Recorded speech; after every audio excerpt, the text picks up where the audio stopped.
இங்க இருக்கணுமா? நீ தானம்மா அடிக்கடி சொல்லுவ கல்யாணம்ங்கிறது கடவுளா பார்த்து போடுற முடிச்சு நம்ம கையில என்ன இருக்குன்னு. அதே மாதிரி அவளுக்கு எனக்கு கல்யாணம்னு கடவுளே முடிச்சு போட்டுட்டான். நீயோ நானோ ஒண்ணும் செய்ய முடியாது. ஆசீர்வாதம் பண்ணி கொடு. தம்பி, அபசகுனமா எதுவும் சொல்லிடாத. நல்ல வார்த்தையா சொல்லுமா.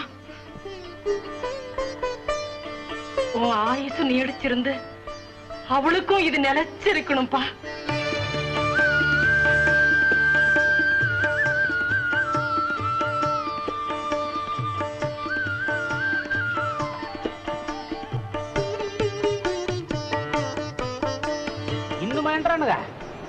எண்ண முடியலையா, எண்ணி முடியலையா, என்ன முடியல? எனக்கு ஒண்ணும் முடியல.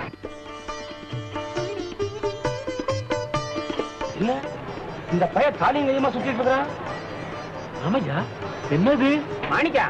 என்னப்பா கையில தாலி? அதான் நம்மளது லீடிங்ல போயிட்டு இருக்க, கட்டிட வேண்டியதுதான். நீ லீடிங்க?